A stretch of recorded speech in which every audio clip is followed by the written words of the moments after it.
messieurs les présidents, et globalement chers amis, avant de vous dire un petit propos sur la journée qui nous attend, je voudrais vous raconter une anecdote, presque une histoire. Nous sommes en 1994, je suis parlementaire et dans un groupe d'amitié interparlementaire, je rencontre des parlementaires d'un pays africain. La convivialité fait qu'on se parle très librement et je demande à l'un d'entre eux, et vous, le dimanche, que faites-vous comme parlementaire? Moi, sachant très bien ce que font les parlementaires français. Et il me répond, nous assistons à des enterrements. Je dis, mais comment se fait-il? Ben oui, les médicaments sont trop chers. Et il y a beaucoup d'enterrements de gens jeunes auxquels nous devons nous trouver. Ça se passait en 1994. C'est ancien. C'est même déjà très ancien. Et cette phrase, cette réponse ne m'a jamais quitté. Et ce problème de la cherté des médicaments, et qui était déjà posé, me revient très souvent. Et la Fondation a pris ce problème à bras-le-corps. Et aujourd'hui, cette réunion, il me semble, va nous permettre de voir une des possibilités, peut-être pas pour résoudre globalement le problème, mais en tout cas pour amoindrir les effets très néfastes du prix des médicaments. Voilà. Donc c'est du vécu personnel, et aujourd'hui être sur ce sujet parmi vous me procure une très forte émotion. En fait, je voudrais d'abord vous accueillir à Andoïs au nom du président Revol, au nom de Béatrice Garrett, la directrice. C'est le siège où vous vous trouvez pour ce colloque sur la couverture sanitaire universelle en Afrique. Ces réalisations actuelles, parce qu'il y en a, les défis qui sont posés et les perspectives d'avenir. La CSU, c'est aujourd'hui très, j'allais dire, à la mode. En tout cas, c'est dans tous les discours. Et tant mieux. Il y avait beaucoup de suppositions, d'interrogations, d'idées lancées. Mais aujourd'hui, elle devient réelle, cette couverture. Et c'est tant mieux.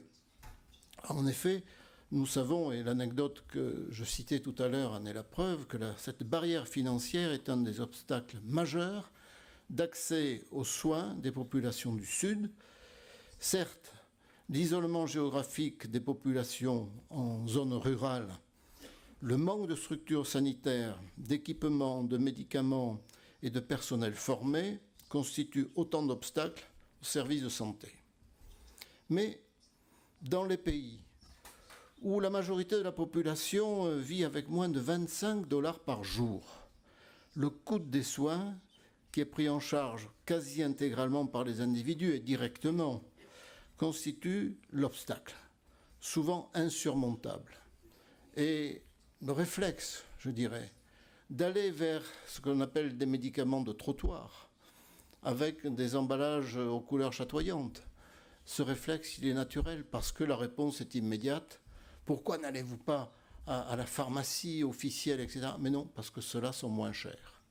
Et cette réponse rend le problème très difficile et insurmontable. En effet, le faux médicament, ou que le tradipraticien aussi sera, comme le faux médicament, le premier recours, plutôt que le médecin officiel et diplômé local, et qu'un accident, voilà, ou une maladie chronique peut plonger une famille dans une misère encore plus grande de ce fait. Lutter contre les discriminations de l'accès à la santé nécessite donc de considérer à la fois l'offre de soins, qui en coûte, et les moyens de la rendre accessible au plus grand nombre, sans oublier évidemment les plus fragiles. S'attaquer à cette équation difficile fait partie de la responsabilité des États, mais relève aussi de la solidarité. Solidarité à l'échelle des communautés, du pays, mais également à l'international. C'est la raison pour laquelle nous sommes tous là aujourd'hui. Les acteurs de santé publique, publics ou privés, ne peuvent ignorer cette question, même lorsqu'il n'est pas de leur ressort ou de leur pouvoir direct d'y répondre. La Fondation Pierre Fabre, en cohérence avec son engagement en faveur de l'accès à la santé pour les populations du Sud, c'est dans nos principes, c'est dans notre éthique, a donc jugé nécessaire de créer un cadre de réflexion et de partage des connaissances autour de cet enjeu, aujourd'hui érigé en priorité de l'agenda de la santé mondiale. Comme vous pourrez le constater, tout au long de cette journée, les trajectoires de progrès vers la CSU diffèrent en fonction des contextes locaux, des visions politiques mises en œuvre, et encore selon les moyens humains et financiers à investir. Mais beaucoup de questions sont communes et les expériences des uns peuvent aider les pratiques des autres et inspirer des politiques en amélioration. Nous avons donc la chance aujourd'hui d'avoir pu faire venir, et vous le savez bien, des intervenants de très haut niveau, spécialistes des enjeux de santé publique en Afrique, avec des connaissances spécifiques de pays comme le Sénégal, le Mali, le Gabon, le Ghana, l'Éthiopie, le Rwanda. Ils pourront ainsi nous éclairer sur les dynamiques associées à la mise en œuvre d'une politique inclusive, l'accès à la santé. Avant de les écouter, j'ai le plaisir d'accueillir Elie Assou, qui est là, journaliste spécialiste des questions économiques et sociales en Afrique, qui a accepté d'être la modératrice, comme le mot est bien choisi, de ce débat et d'animer cette journée. En tout cas, bienvenue à Andoïs et bonne conférence à tous et toutes. Merci.